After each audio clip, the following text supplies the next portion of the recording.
नमस्कार. त्या दिवशी मी साखरपुरी बनवली होती. गोड आहे, त्याच्यातल्या पुऱ्या राहिलेल्या आहेत, त्याचं मी आता लाडू बनवणार आहे.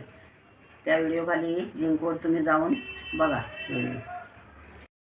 हे बघा पुरी कशी आहे, तिला तेल नाही काय नाही बघा. आता कडक एकदम. ते मी आता हे बारीक करून मिक्सर लावून त्याचं पीठ बनवणार. हे बघा आता पुऱ्या बारीक केलेल्या आणि खजुरा हे मी सगळं मिक्सरला लावून घेणार आहे बारीक करून. हे बघा मी पुऱ्याची पावडर केली होती नाही, रवळ आहे, रवळ पावडर, एकदम पावडर नाही.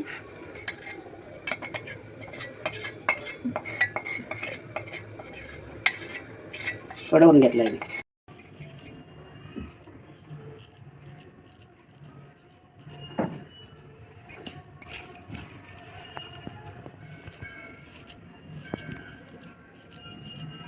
हा बघा लाडू कसा झालाय तो फोडून दाखवते तुम्हाला.